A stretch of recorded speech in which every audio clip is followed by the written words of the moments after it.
Good morning students.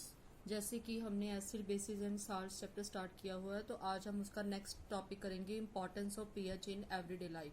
तो पहले मैंने आपको बताया था कि एसिड और बेसिस क्या होते हैं अकॉर्डिंग टू द टेस्ट, और नेक्स्ट डेफिनेशन एसिड्स की क्या है, जैसे कि HCl एसिड्स वो होते हैं जिसमें से H पॉजिटिव रिलीज होता है। जैसे कि अब NaOH है जिसमें से hydroxyl ion OH negative ions release होते हैं, वो बेस होता है। जिसमें से H पॉजिटिव ज्यादा रिलीज हो वो स्ट्रॉन्ग एसिड है, और जिसमें से OH ज्यादा रिलीज हो वो स्ट्रॉन्ग बेस है। और जिसमें से कम H पॉजिटिव रिलीज हो वो वीक एसिड, और जिसमें से कम OH नेगेटिव रिलीज हो वो वीक बेस होता है। तो एसिड क्या होता है, जिसमें से H पॉजिटिव आयन्स रिलीज होते हैं, और बेस क्या है, जिसमें से OH नेगेटिव आयन रिलीज होते हैं। उसके बाद हमने पीएच पढ़ा था। आज हम पढ़ेंगे importance of pH in everyday life. Importance क्या है पीएच की? Are plants and animals pH sensitive? What is the pH of the soil in your backyard? pH in our digestive system? pH change as the cause of tooth decay? Self defense by animals and plants through chemical warfare? तो are plants and animal pH sensitive. Our body works with in the pH range of 7 to 7.8। हमारी body जो है वो 7 to 7.8 pH range के with in जो है वो work करती है। Living organism can survive only in a narrow range of pH range. When pH of rain water less than 5.6, जब रेन वाटर की pH 5.6 से कम होती है तो उसको हम एसिड रेन कहते हैं। When acid rain flows into the reverse lower the pH of the river water, और जब एसिड रेन रिवर्स में जाती है तो उसकी रिवर pH वैल्यू को कम कर देती है। The survival of aquatic life in such river become difficult, और एक्वेटिक लाइफ जो पानी में रहने वाले जीव हैं उनकी लाइफ उस तरह के पानी में फिर डिफिकल्ट हो जाती है। What is the pH of the soil in your backyard? Plants require a specific pH range for their healthy growth. Plants को अपनी growth के लिए specific pH range चाहिए. To find out the pH required for the healthy growth of a plant, you can collect the soil from various places and check the pH in the same manner described below in activity. तो आप क्या करोगे, अलग अलग जगह से मिट्टी लेंगे और उसकी pH चेक करेंगे, जैसे कि ये एक्टिविटी में बताया है। Put about 2 gram soil in a test tube and add. अब हम क्या करेंगे, 2 ग्राम सॉइल लेंगे टेस्ट ट्यूब में और उसमें वाटर ऐड करेंगे, उसको शेक करेंगे एंड उसको फिर फिल्टर करेंगे। Filter the contents and collect the filtrate in a test tube, और फिल्ट्रेट को हम टेस्ट ट्यूब में कलेक्ट करेंगे। Check the pH of this filtrate, और हम यूनिवर्सल इंडिकेटर पेपर के साथ इसकी पीएच को चेक करेंगे। What can you conclude about the ideal soil pH for the growth of plants in your region? तो आपको पता चलेगा कि किस पीएच रेंज में प्लांट्स जो है हेल्दी ग्रो करते हैं। तो आप अलग अलग जगह से मिट्टी लेके इस एक्टिविटी को रिपीट कर सकते हैं।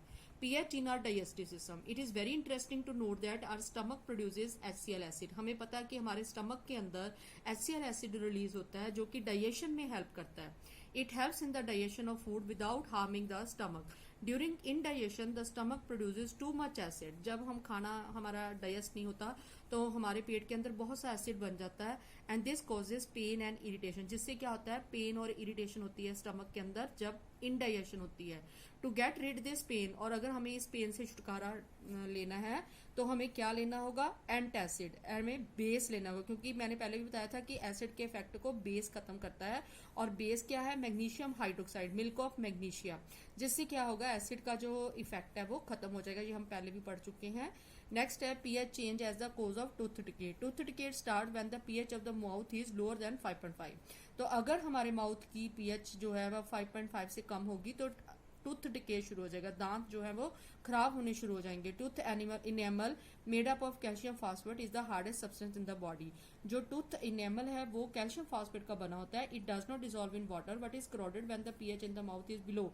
ये वाटर में डिजोल्व नहीं होता, लेकिन अगर हमारे माउथ की पीएच वैल्यू 5.5 से कम हो जाती है तो टूथ डिके स्टार्ट हो जाता है। तो क्या है कि माउथ की जो पीएच है वो 5.5 से कम नहीं होनी चाहिए। Self defence by animals and plants through chemical warfare. Have you ever been stung by a honey bee? Bee sting leaves an acid which causes pain and irritation. जब हनी बी जो है डंक मारती है हमें तो वो क्या होता है, पेन और इरिटेशन होती है, वो एक एसिड जो है बॉडी के अंदर छोड़ देती है। Use of a mild base like baking soda on the stung area gives relief, और अगर हम बेकिंग सोडा उस एरिया के ऊपर लगाएंगे तो हमें रिलीफ मिलेगा, मतलब एसिड के इफेक्ट को बेस जो है वो खत्म करेगा। And stinging hair of nettle leaves inject methanoic acid causing burning pain. तो क्या यहाँ पे क्या बताया गया है कि अगर एसिड है तो हम मतलब कोई बी जो है वो हनी बी जो है, शहद की मक्खी जो है वो डंक मार लेती है तो हमें इरिटेशन और पेन होती है, तो उसका पेन खत्म करने के लिए, रिलीफ लेने के लिए हमें बेकिंग सोडा उसके ऊपर अप्लाई करना पड़ता है। तो नेक्स्ट है मोर अबाउट साल्ट्स। साल्ट्स के बारे में हमने पहले भी पढ़ा है, तो अभी हम कुछ और साल्ट्स के बारे में पढ़ेंगे।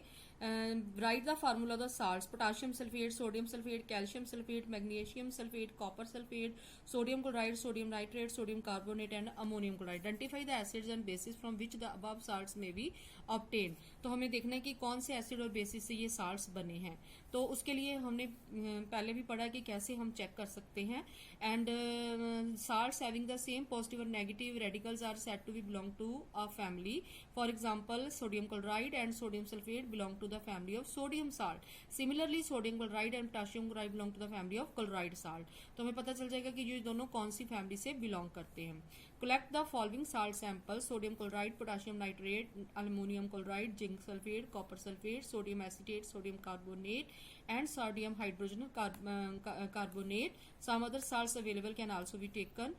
Check their solubility in water. तो हमारे पास ये साल्ट्स है, हम इनकी सोलिबिलिटी चेक करेंगे, मतलब कि कौन से पानी में डिजोल्व होते हैं। Check the action of this solution on litmus and the pH using a pH paper. और इनकी पीएच चेक करेंगे, which of the salts are acidic. और हम लिटमस पेपर के साथ ये चेक करेंगे कि कौन सा एसिडिक है, बेसिक है और न्यूट्रल है। जैसे कि आपको बताया हुआ कि इसको पानी में डिजोल्व करेंगे ये सारे साल्ट्स लेके, फिर उनको हम चेक करेंगे कि कौन सा एसिड बेसिक और न्यूट्रल है। जैसे कि आपको पहले इंडिकेटर बताए हुए हैं कि एसिड के साथ लिटमस पेपर क्या चेंज आता है, बेस के साथ क्या चेंज आता है, जो वो हम पहले डिटेल में कर चुके हैं।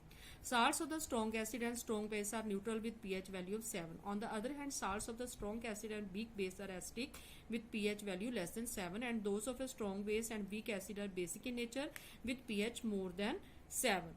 तो ये है साल्ट्स के बारे में हमने पढ़ा है। Common from common salt. तो अब ये है कि साल्ट्स हमें कहाँ से मिलते हैं। हमें पता है नमक जो है वो समुंदर से हमें मिलता है, सी से मिलता है। वो कैसे हम समुंदर से नमक को निकालते हैं ये सारा कुछ इसमें बताया गया कि इवेपोरेशन मेथड से हम उसको नमक को अलग करते हैं।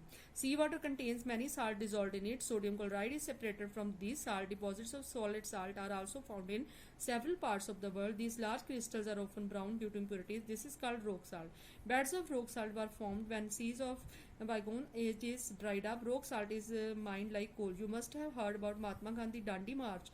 Did you know that sodium chloride was such an important symbol in our struggle for freedom? और आपने महात्मा गांधी के एसएसटी में डांडी मार्च के बारे में भी पढ़ा है, नमक तोड़ो आंदोलन। तो नमक जो है कैसे मिलता है, हमें साल्ट कैसे मिलते हैं, समुद्र में से इवेपोरेशन मेथड हम निकाल सकते हैं। तो नेक्स्ट है कॉमन साल्ट। तो अभी हम पढ़ेंगे सोडियम हाइड्रोक्साइड कैसे प्रिपेयर किया जाता है, ब्लीचिंग पाउडर कैसे प्रिपेयर होता है, बेकिंग सोडा कैसे प्रिपेयर होता है, वॉशिंग सोडा कैसे प्रिपेयर होता है, एंड उनके यूजेस। तो सबसे पहले sodium hydroxide. Sodium hydroxide when electricity is pass through aqueous solution of sodium chloride. जब इलेक्ट्रिसिटी पास होती है सोडियम क्लोराइड से तो सोडियम हाइड्रोक्साइड बनता है। ये देखिए कि जब सोडियम क्लोराइड में से इलेक्ट्रिसिटी पास होती है तो सोडियम हाइड्रोक्साइड बनता है। और इसी बात उसके बाद आ जाएगा ब्लीचिंग पाउडर। ये है इसका डिटेल मेथड कि ब्लीचिंग पाउडर का फार्मूला क्या है, CaOCl2 bleaching powder. You have already come to know that chlorine is passed during the electrolysis of aqueous solution sodium chloride, aqueous solution of sodium chloride, and this chlorine gas is used for the manufacture of bleaching powder. Chlorine gas की help से bleaching powder बनाया जाता है। Chlorine on dry slaked lime, कि जब chlorine का action dry slaked lime के ऊपर होता है तो ब्लीचिंग पाउडर बनता है। और इसके क्या यूजेस हैं ब्लीचिंग पाउडर के, bleaching cotton and linen in the textile industry, for bleaching wood pulp in paper factories, and for bleaching washed clothes in laundry as an oxidizing agent use होता है, for disinfecting drinking water to make it free from germs, को germs free water में से germs free करने के लिए use किया जाता है। नेक्स्ट है बेकिंग सोडा की प्रेपरेशन कैसे होती है, इसको हम पढ़ेंगे कि बेकिंग सोडा जो है वो कैसे बनता है। यहाँ पे this soda commonly used in the kitchen for making tasty crispy pakoras is baking soda. Sometimes it is added for faster cooking के लिए बेकिंग सोडा यूज किया जाता है, पकोड़ा बनाने के लिए यूज किया जाता है। Chemical name of compound is sodium hydrogen bicarbonate NaHCO3। और ये कैसे प्रिपेयर होता है, आप देखो इसमें से कैसे सोडियम बाइकार्बोनेट की प्रेपरेशन की गई है और इसके क्या यूजेस हैं। For making baking powder, which is a mixture of baking soda and a mild edible acid such as tartaric acid. When baking powder is heated or mixed in water, the following reaction take place.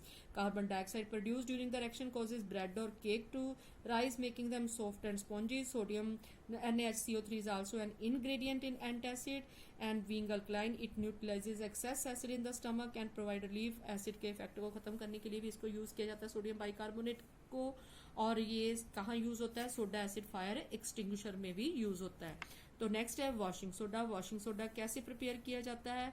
ठीक है, इसका क्या formula है? Sodium carbonate 10 water. और ये कैसे prepare किया जाता है? यहाँ पे आप पढ़ोगे कि इसका कैसे प्रिपरेशन होती है और इसके क्या यूजेस हैं वॉशिंग सोडा के। सोडियम कार्बोनेट यानी कि वॉशिंग सोडा, जिसको हम सोडियम कार्बोनेट भी कहते हैं, used in glass, soap and paper industries में यूज किया जाता है। It is used in the manufacture of sodium compound such as borax. Sodium compounds manufacture करने के लिए यूज किया जाता है। Cleaning agent for domestic purpose. It is also for removing permanent hardness of water की जो परमानेंट हार्डनेस है water की रिमूव करने के लिए यूज किया जाता है। तो ये है कुछ प्रेपरेशन एंड यूजेस। इसको आपने पढ़ना है डिटेल में कि कैसे कैसे ये प्रिपेयर होते हैं। ये रिएक्शंस आपने लिख के प्रैक्टिस करनी है और उनके यूजेस जो हैं वो लर्न करने हैं। तो लास्ट टॉपिक है, are the crystals of salts really dry? Heat a few crystals of copper sulphate in a dry boiling tube. What is the colour of the copper sulphate after heating? Do you notice water droplets in the boiling tube? Where have these come from? Add 2-3 drops of water on the sample of copper sulfate obtained from heating. What do you observe? Is the blue color of copper sulfate restored? Copper sulfate crystal which seem to be dry contain water of crystallization. When we heat the crystal, this water remove and the salt turns white. तो जब हम इसको clean मतलब heat करते हैं copper sulphate crystals को, उसमें से वाटर रिमूव हो जाता है और वैसे कॉपर सल्फेट क्रिस्टल्स का कलर जो है वो ब्लू होता है, लेकिन जब हम उसको हीट करते हैं उसमें से वाटर निकल जाता है तो उसका कलर व्हाइट हो जाता है। If you moisten the crystals again with water you will find that blue colour of the crystal reappears. और जब उसमें फिर से पानी डाल दिया जाता है तो उसका ब्लू कलर फिर से आ जाता है। तो यही यहाँ पे बताया गया कि कॉपर सल्फेट क्रिस्टल्स में वाटर का उसका कलर जो है ब्लू होता है। अगर हम उसमें वाटर ऐड कर दे तो ये रिवर्सिबल रिएक्शन हो जाती है। जब उसमें वाटर ऐड कर देते हैं तो क्या होता है, जब उसको हीट करते हैं वाटर निकाल देते हैं तो उसका कलर व्हाइट हो जाता है। जब वाटर फिर से ऐड करते हैं तो उसका कलर फिर से आ जाता है। नेक्स्ट है plaster of Paris. On heating gypsum it loses water molecule. जब हम जिप्सम को हीट करते हैं तो उसमें से वाटर मॉलिक्यूल्स जो है वो रिमूव हो जाते हैं and becomes calcium sulphate hemihydrate. तो this is called plaster of Paris. तो क्या होता है कि जब प्लास्टर ऑफ पेरिस में से हम क्या करते हैं कि हम हीट करते हैं जिप्सम को। जब हम जिप्सम को हीट करते हैं तो उसमें से वाटर मॉलिक्यूल्स निकल जाते हैं और कैल्शियम सल्फेट हाफ वाटर यानी कि कैल्शियम सल्फेट हेमीहाइड्रेट बनता है, जिसको हम प्लास्टर ऑफ पेरिस कहते हैं। The substance which doctor used as plaster for supporting fracture bone. तो इस प्लास्टर ऑफ पेरिस को डॉक्टर जो है वो जब कोई बोन फ्रैक्चर होती है तो उसमें प्लास्टर लगाने के लिए यूज करते हैं। Plaster of Paris is a white powder and on mixing with water it changes to gypsum. और प्लास्टर ऑफ पेरिस में जब पानी ऐड कर दिया जाता है तो जिप्सम बन जाता है और जिप्सम में से जब पानी निकाल दिया जाता है तो प्लास्टर ऑफ पेरिस बन जाता है। ठीक है, जिप्सम में से जब वाटर निकाल दिया जाता है तो प्लास्टर ऑफ पेरिस बन जाता है। प्लास्टर ऑफ पेरिस में जब वाटर ऐड कर दिया जाता है तो जिप्सम बन जाता है।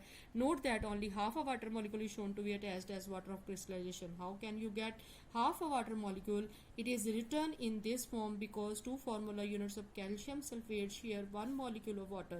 Plaster of Paris is used for making toys, materials for decoration and for making surface smooth. Plaster of Paris किस काम के लिए यूज करते हैं? टॉयज बनाए जाते हैं इसके, material for decoration and for making surface smooth. Try to find out why is calcium sulfate hemihydrate called plaster of Paris. और आपने ये क्वेश्चन भी ढूंढना है कि कैल्शियम सल्फेट हेमीहाइड्रेट को प्लास्टर ऑफ पेरिस क्यों कहा जाता है?